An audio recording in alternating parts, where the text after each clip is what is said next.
पढ़ेंगे Bihar rule class 10 का book section first chapter, जिसका नाम है द पेज फॉर लिविंग। उनके ऑथर का नाम है R.C. हचिंसन। ठीक है, तो देखिए हम लोग देखते हैं द पेज फॉर लिविंग, जीवन की गति, इसका मतलब हुआ जीवन की गति। इसके ऑथर है R.C. हचिंसन, है ना, मतलब लेखक है R.C. हचिंसन। आप इसे भी याद रखेंगे, आपको ये भी एग्जाम में देखने को मिलेगा। तो इस वीडियो में हम लोग प्रत्येक इंपॉर्टेंट पॉइंट को जी करेंगे। ओके, चलिए देखते हैं। का फर्स्ट पॉइंट है R.C. Hutchinson is a British novelist. R.C. Hutchinson जो राइटर हैं ये ब्रिटिश नॉवेलिस्ट हैं, मतलब कि ब्रिटिश के रहने वाले हैं, और नॉवेलिस्ट मतलब उपन्यासकार, ब्रिटिश उपन्यासकार हैं, ब्रिटेन के रहने वाले हैं, है ना। तो आप इसे याद रखेंगे, R.C. Hutchinson is a British novelist, है ना, ब्रिटिश उपन्यासकार है, ब्रिटिश उपन्यासकार हैं। सेकंड पॉइंट आपको लिखा हुआ कि द ऑथर सा अ प्ले इन डबलिन। आप एक मतलब बता दें, प्ले जो होता है, देखिए प्ले आपका वर्ब भी होता है, प्ले नाउन भी होता है। Okay, V for verb, N for noun. तो प्ले वर्ब का भी काम करता है और नाउन का भी काम करता है।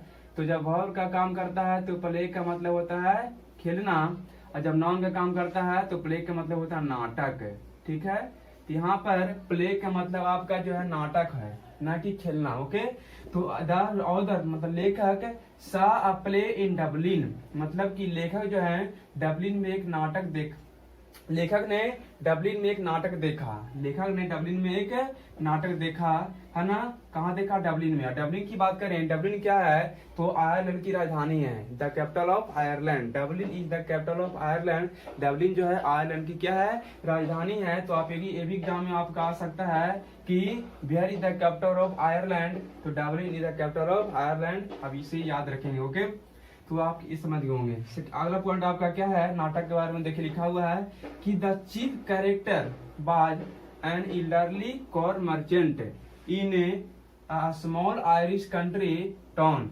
मतलब कि मुख्य कैरेक्टर नाटक था, है ना, जो राइटर बताते हैं कि नाटक का मुख्य कैरेक्टर जो था एन एल्डरली मतलब नवयुवक, है ना, कॉर मर्चेंट मक्के का व्यापारी, in small Irish country town, मतलब कि आयरिश कंट्री, जो आयरिश कंट्री है उसके छोटे से शहर का, है ना, एक छोटे से शहर का कॉर मर्चेंट मक्के का व्यापारी, है ना, मक्के का व्यापारी था। मुख्य उसका भूमिका था नाटक में, वही मुख्य रूप से, है ना, अपना भूमिका निभा रहा था। ओके, अब आपका आगे क्या है कि हीज हार्ट वाज डीकी, जो है ना कॉर मर्चेंट है, मतलब मक्के का व्यापारी, है ना, इलरली है, नवयुवक है। और उसी नाटक में उसी का आपकी एग्जाम में आ सकता है कि नाटक में, है ना, चीफ कैरेक्टर किसका है? तो बोल सकते हैं कॉर मर्चेंट का, एक मक्के का व्यापारी का। और उसके लिखा हुआ आगे इसके बाद आपका क्या कि he was a man of many and anxieties, मतलब कि उसके पास बहुत सारी क्या थी? चिंताएं थी। उसके पास बहुत सारी चिंताएं थी, है ना। हिज हार्ट वाज डीकी, उसका दिल कमजोर था, है ना, मतलब कि बहुत ही घबराने वाला था, तुरंत घबरा जाता था। तो हिज हार्ट वाज डीकी, उसका दिल कमजोर था, है ना। His Neiphiu was cheating him, नाटक की अगर बात कर रहे हैं, राइटर जो नाटक की बात कर रहे हैं, उसका भतीजा जो है उससे चीटिंग कर रहा था। हिज नेफ्यू, उसका भतीजा, वाज चीटिंग हिम, उसे चीटिंग कर रहा था। किसे? तो कॉर्न मर्चेंट को चीटिंग कर रहा था, है ना, नाटक में। His wife had the fantastic nation of spending 10 euro on a holiday. Euro जो है आपका, यूरो क्या है? यूरो जो है आयरलैंड का करेंसी है, मुद्रा का नाम है। अब इसी याद रखेंगे, एग्जाम में आ सकता है कि what is the currency of Ireland, तो euro is the currency of Ireland, मतलब आयरलैंड की मुद्रा करेंसी क्या है? यूरो है। ओके, तो चलिए यहाँ लिखा हुआ है क्या कि हिज वाइफ, मतलब कि कॉर मर्चेंट का जो वाइफ है, his wife had the fantastic nation of spending 10 euro, मतलब कि ऑन हॉलीडे उसकी वाइफ जो है एक छुट्टी के दिन पर जो है ना 10 यूरो खर्च करता है ना। फैंटास्टिक नेशन ऑफ स्पेंडिंग, मतलब कि वहाँ के हमारी एक छुट्टी, जैसे इंडिया में एक छुट्टी का दिन है, उसी प्रकार से वहाँ भी एक ऐसा दिन आता है छुट्टी का दिन, जिसमें 10 यूरो जो है प्रत्येक, है ना, हॉलीडे पर 10 यूरो खर्च करती है। कौन? तो कॉर मर्चेंट की वाइफ है ना। नाटक ये हुआ आपका प्ले की बात, नाटक की बात। अब आगे लिखा हुआ है नाटक में, है ना, उसके बाद लिखा हुआ आपका कि an aeroplane now that goes at 1000 miles an our, है ना। मतलब अब जो है नाउ, अब कोई एरोप्लेन, है ना, 1 घंटा में 1000 माइल्स दूरी तय करती है। नाउ दैट्स टू फास्ट, है ना, जो अब क्या बहुत फास्ट है, जो अब क्या है बहुत फास्ट है। फॉर अदर, मतलब ये लाइन है नाटक में बोला गया था, ये लाइन जो है नाटक में बोला गया था, है ना। तो फॉर अदर के लिए that was the most enchanting line in the play, मतलब कि लेखक के लिए नाटक में लाइन जो था बहुत मनमोहक था, इंचेंटिंग था, है ना। इंचेंटिंग बहुत मनमोहक था, मन को मोहने वाला लाइन था। तो ये लाइन जो है ऑर्डर के लिए बहुत ही मनमोहक था। कौन सा लाइन? तो ये लाइन, है ना, कि an aeroplane now that goes at 1000 miles an hour, now that's too fast, मतलब कोई एरोप्लेन एक घंटा में अगर 1000 माइल दूरी तय करती है तो जो आप क्या बहुत फास्ट है। और ये लाइन जो है राइटर को बहुत ही मनमोहक लगा, बहुत ही अच्छा लगा, है ना, नाटक में।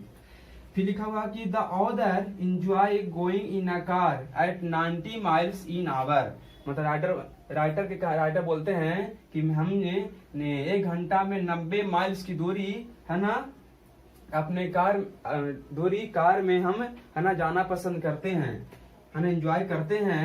लेकिन so long as I am driving and so long as it is not my car, मतलब कि कब, जब वह मेरा कार नहीं हो और मैं खुद चला रहा हूँगा, है ना। राइटर बोलते हैं कि हम कार में जो है 1 घंटा में 90 माइल्स की दूरी एंजॉय करते हैं, लेकिन कब, जब मेरा कार नहीं हो और मैं कार खुद चला रहा हूँ, मतलब दूसरा का कार रहेगा, मैं चलाऊंगा अपने खुद, तो 1 घंटा में 90 माइल्स की दूरी तय एंजॉय करना पसंद करते हैं राइटर, है ना।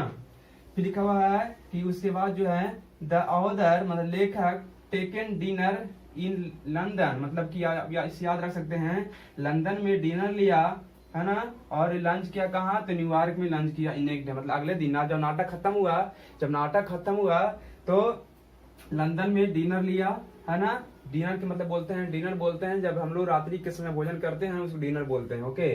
और दोपहर के भोजन को लंच बोलते हैं। तो लंदन में डिनर लिया और न्यूयॉर्क में लंच किया अगले दिन, नाटक जब खत्म हुआ उसके बाद, है ना। तो आपके यहाँ तक समझ में आ गया होगा। चलिए अब आगे पॉइंट भी चलते हैं, नेक्स्ट पॉइंट की ओर, okay.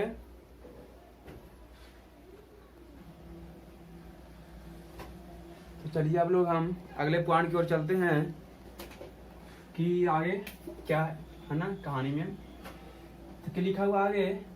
The author speaks with prejudice because he belongs to the tribe of slow thinkers, मतलब ऑथर जो है स्पीक्स विथ प्रेजुडाइस, मतलब पूर्व धारणा के साथ बोलते हैं। लेखक, है ना, यानी कि लेखक जो है पूर्व धारणा के साथ बोलते हैं। आरसी हचिंसन पूर्व धारणा के साथ बोलते हैं, जो ही बोलते हैं, है ना, बहुत स्लो से बोलते हैं, हम सोच समझ के बोलते हैं। बिकॉज, क्योंकि he belongs to the tribe of slow thinkers, क्योंकि वह स्लो थिंकर्स, धीमे सोचने वाले से बिलोंग करते हैं, है ना। क्योंकि वह स्लो थिंकर से बिलोंग करते हैं, धीमी गति से सोचने वाले से बिलोंग करते हैं। मतलब जो राइटर हैं, ऑथर हैं, आरसी हचिंसन, है ना, स्लो थिंकर हैं, बहुत ही धीमे धीमे सोचते हैं, है ना। और लिखा हुआ है कि the author one of those who are guaranteed to get the lowest marks in any intelligence test, मतलब क्या हुआ कि लेखक जो है वन ऑफ दोज, उन लोगों में से एक हैं जो are guaranteed to get the lowest marks in any intelligence test, मतलब किसी इंटेलिजेंस टेस्ट में मतलब कि बुद्धि की अगर जांच किया जाए किसी इंटेलिजेंस टेस्ट में, है ना, सबसे कम नंबर आता है राइटर का। उन लोगों में से एक है ना, जिसमें किसी इंटेलिजेंस टेस्ट में सबसे कम नंबर आता है ना।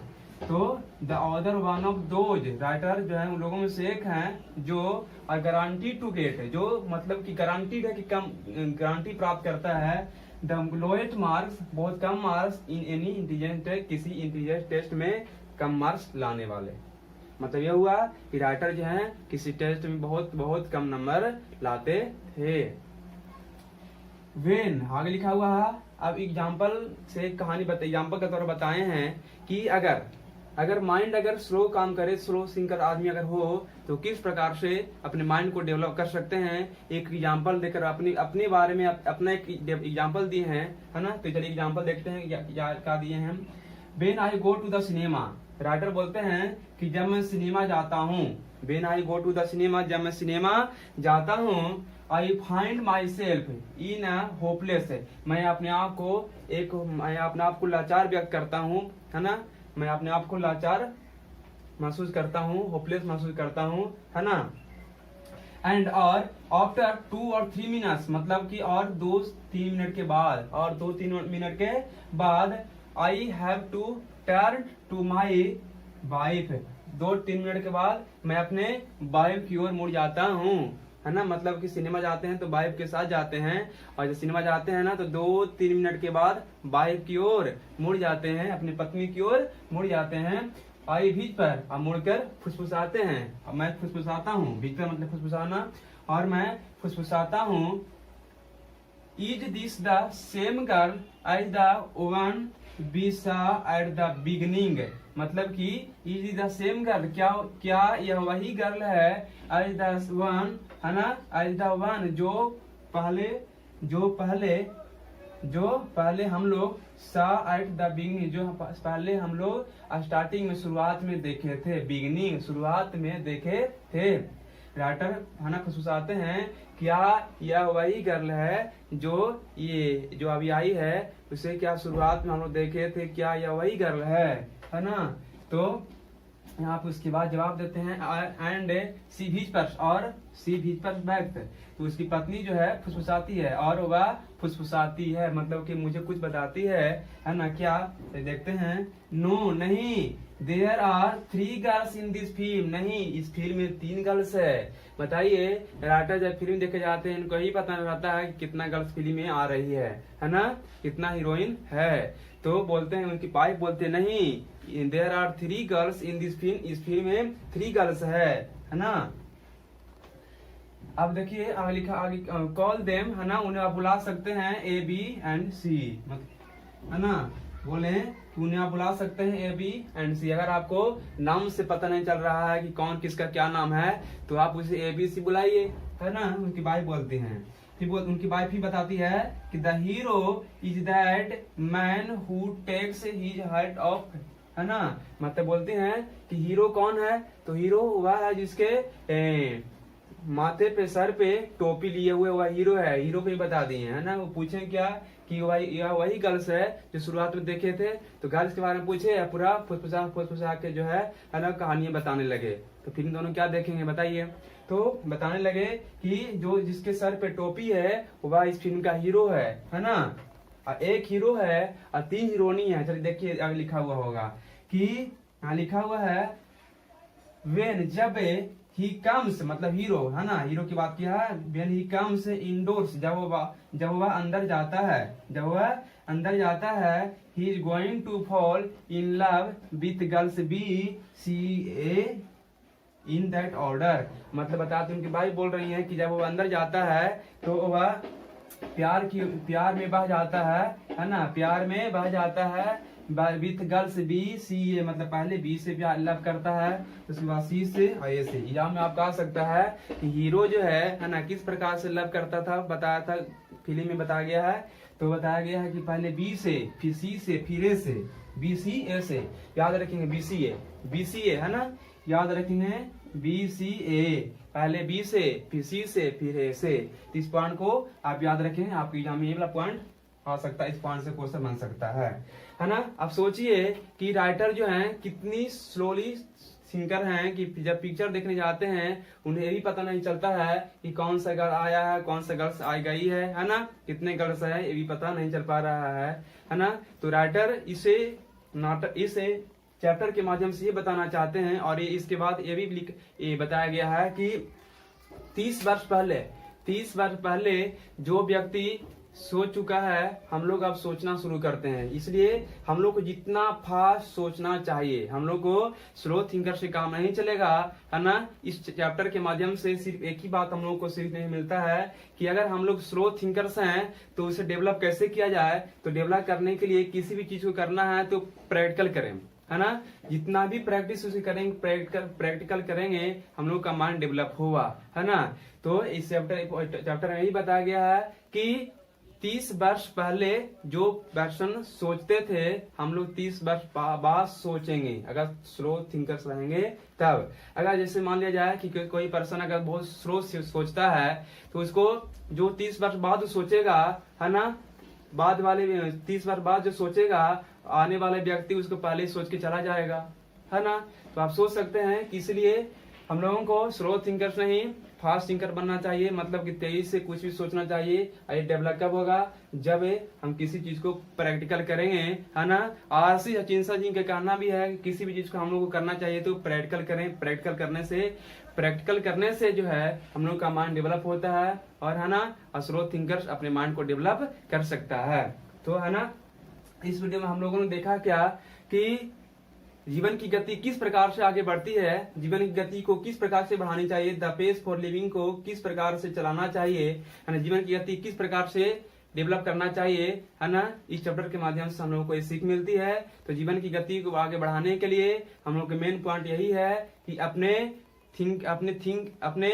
जो सोचने की क्षमता है उससे बढ़ाएं, है ना। धीमे धीमे नहीं सोचें, बहुत फास्ट सोचें। किसी चीज के बारे में सोचना है तो माइंड को, है ना, शांति बनाकर बहुत तेजी से सोचना काम करें। ओके, तो चलिए हम लोग सेकंड चैप्टर में मिलेंगे, है ना। तब इस वीडियो में यहीं पे समाप्त करते हैं इस वीडियो को।